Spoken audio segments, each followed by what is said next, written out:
को डराने वाली सबसे खतरनाक तस्वीर है ये। नेतन्याहू को बेचैन करने वाला वीडियो गाजा की तबाह हो चुकी गलियों में नहीं बल्कि इजराइल की सड़कों पर बनाया जा रहा है। इस वीडियो में नेतन्याहू को इजराइल के लोग ही चैलेंज कर रहे हैं क्योंकि नेतन्याहू ने गाजा को लेकर जो फैसला किया है उसका सबसे बड़ा विरोध अरब देशों ईरान या फिर तुर्की में नहीं बल्कि इजराइल में ही हो रहा है। नेतन्याहू गाजा पर 100% कब्जा करना चाहते हैं, यानी कि पूरा का पूरा गाजा। अभी इजराइल का गाजा के 75% इलाके पर कब्जा है और 25% ऐसा इलाका है जहां गाजा के करीब 20 लाख लोग टूटी फूटी इमारतों और टेंट में जीवन जी रहे हैं। सेना को पूरी तरह गाजा में झोंककर नेतन्याहू क्या करना चाहते हैं? उनका आखिर इरादा क्या है जिसका पूरे इजराइल में अब विरोध हो रहा है? और इसके बारे में अब खुद उनसे ही जान लीजिए। Will Israel take control of all of Gaza?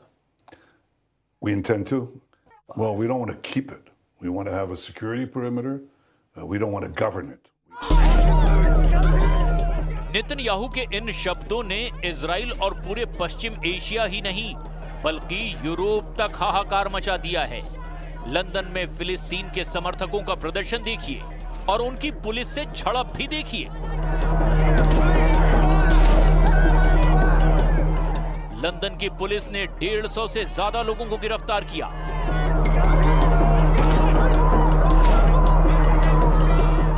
London में संसद के पास जमा हुए हजारों लोग नेतन्याहू के ऑर्डर का विरोध कर रहे हैं। यही हाल यूरोप के कई और शहरों का है जहां फिलिस्तीन के समर्थन में रैली निकाली गई है। नेतन्याहू के फैसले का विरोध तेज होता जा रहा है। वेस्ट बैंक में फिलिस्तीन के विदेश मंत्री ने इसे नेतन्याहू का बहुत ही खतरनाक एजेंडा बताया है। This is a very disappointing decision, but one that is expected. Israel wants to control the entirety of Palestine, and it doesn't shy away from saying it. It's been saying it for a long time. This is the intention of the expansionist ideology of Israel. They have said it very clearly in 1948, they have said it in 56, they have said it in 1970, and today we see it exercised on the ground. All of Gaza is today under the military occupation of Israel. अब तुर्की के शहर Istanbul में निकली ये rally देखिए। Drone के जरिए बनाए गए इस वीडियो से जाहिर होता है कि तुर्की में इजराइल के खिलाफ कैसा गुस्सा धीरे धीरे उबाल खा रहा है। एर्दोआन कई बार इजराइल को आगाह कर चुके हैं, लेकिन तुर्की में इस गुस्से के बीच नेतन्याहू और एर्दोआन के संबंधों का दूसरा सच ये भी है कि इजराइल को अजरबैजान से सप्लाई होने वाली गैस और तेल तुर्की के रास्ते ही हाइफा पोर्ट पहुंचता है।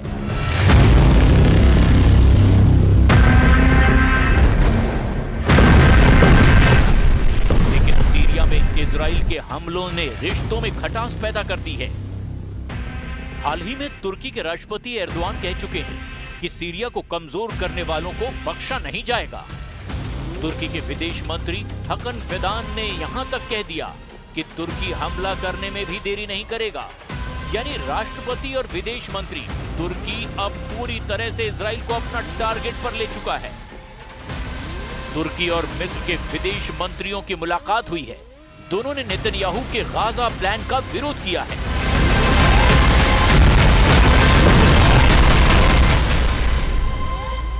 Bildiğiniz gibi Netanyahu hükümeti yeni bir adım attı ve Gazze'yi tamamen işgal etme niyetini açıkladı. Biz bu planı sonuna kadar reddediyoruz. Söz konusu plan İsrail'in yayılmacı ve soykırımcı politikasının yeni bir aşamasıdır. Bu adım karşısında İslam dünyası olarak tam bir dayanışma içinde hareket etmeli ve uluslararası toplumu harekete geçirmeliyiz. Netanyahu का विरोध Israel के अंदर भी हो रहा है और Israel के पूर्व प्रधानमंत्री हुएद अल-मार्ट ने भी नेतन्याहू को क्या सलाह दी है उसे जरूर देखिए, क्योंकि इससे अंदाजा लगेगा कि नेतन्याहू के ऑर्डर पर इजरायली सेना का अगला कदम कौन सा नया तूफान ला सकता है।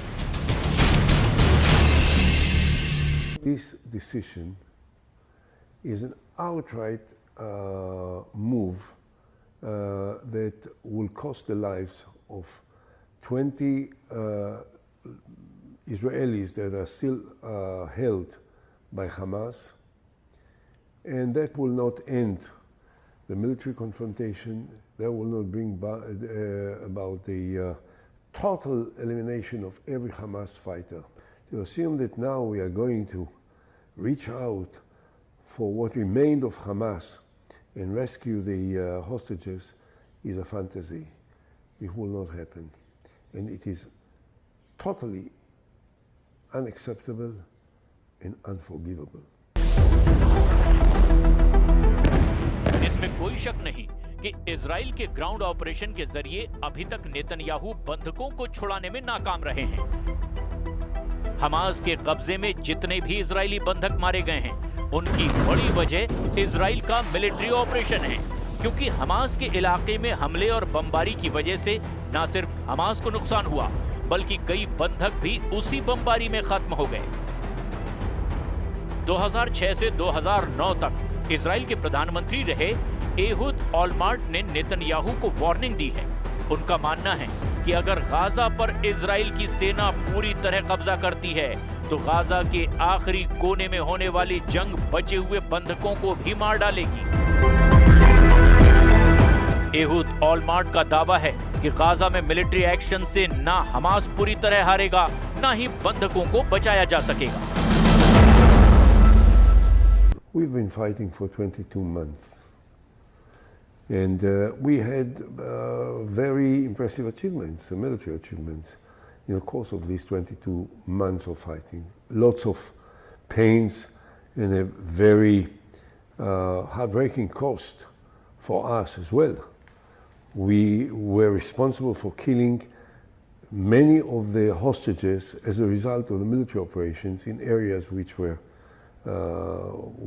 in the confrontation areas. Israel में अंदरूनी रूप से हाहाकार मचा हुआ है। संसद से लेकर नेतन्याहू के दफ्तर तक कोहराम मचा हुआ है। सवाल उठ रहे हैं कि गाजा में हमास के अलावा इजराइल को सबसे बड़ी चोट किसने पहुंचाई है?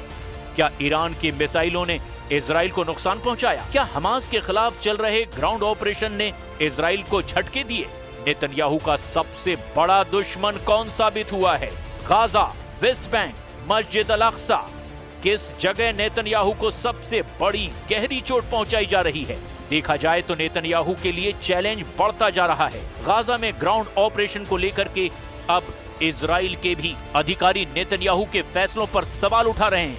पिछले कुछ महीनों में नेतन्याहू कैसे अपने ही घर में घिरे हैं, उसे भी समझने की जरूरत है। नेतन्याहू ने नवंबर 2024 में तत्कालीन रक्षा मंत्री योव गैलेंट को हटा दिया था। इसके बाद जनरल जमीर से पहले आईडीएफ चीफ रहे हर्जी हलेवी ने मार्च 2025 में इस्तीफा दिया था। नेतन्याहू आंतरिक खुफिया एजेंसी शिन बेत के प्रमुख रॉनन बार को हटाना चाहते थे, लेकिन कोर्ट ने इस पर रोक लगा दी।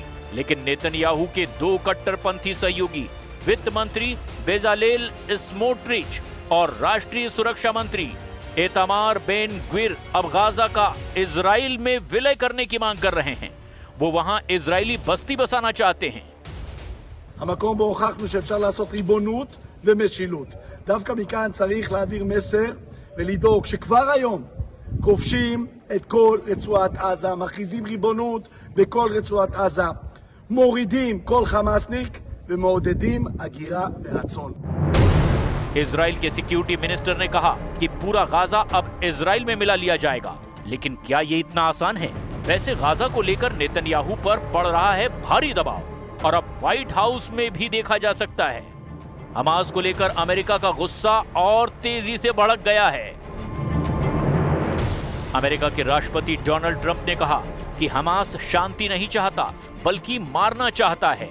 इसीलिए अब वक्त आ गया है कि इजराइल हमास का पूरी तरह से सफाया कर दे। ट्रंप का बयान ऐसे वक्त में आया जब अमेरिका गाजा में मध्यस्थता से अलग हो चुका है। गाजा में हमास के पास अब भी 20 से ज्यादा ऐसे बंधक हैं जिनकी जिंदगी अब मौत से बचाने वाली एक नोक पर ठहरी हुई है। और इसमें से एक हैं इजरायली बंधक एव्यातार डेविड। जिसका वीडियो हमास ने जारी किया है। इस वीडियो में उसे अपनी कब्र खोदते हुए देखा जा सकता है। 24 साल का एव्यातार डेविड सुरंग में ही एक गड्ढा खोद रहा है। हमास के इस वीडियो में वो बताता है कि ये गड्ढा वो अपनी कब्र बनाने के लिए खोद रहा है। כל יום שעובר הגוף שלי הולך, נחלש, נראה רזה יותר וחלש יותר. מבחינתי זה נראה שאני בדרך למוות שלי. חובר לעצמי את הקבר שבו אני אולי אשכב. ובאמת, כל יום שהולך ועובר, הזמן נגמר. הזמן הולך ואוזל. इस वीडियो को बनाने का मकसद सिर्फ एक नजर आता है, वो है नेतन्याहू पर दबाव, ताकि बंधकों की आजादी की डिमांड को लेकर इजराइल में गुस्सा बढ़े और इसकी जद में नेतन्याहू भी आ जाएं और वो गाजा पर बमबारी बंद करने के लिए मजबूर हो जाएं। हमास के कब्जे में बाकी लोगों का हाल भी एव्यातार डेविड जैसा ही होगा और सबकी जान खतरे में होगी। यही डर पूरे इजराइल को सता रहा है और यही वजह है कि इजराइल की सड़कों पर आए दिन नेतन्याहू के खिलाफ प्रदर्शन होते हैं। लोग पोस्टर लेकर इकट्ठे होते हैं। उनकी मांग है कि इजरायली बंधकों की फौरन रिहाई हो और इसके लिए किसी भी सूरत में युद्ध को खत्म किया जाए और बंधकों को वापस लाया जाए। 7 अक्टूबर को हमास के हमले के दौरान 251 इजरायली बंधक बनाए गए थे। इस वक्त हमास के कब्जे में 22 बंधक बाकी हैं।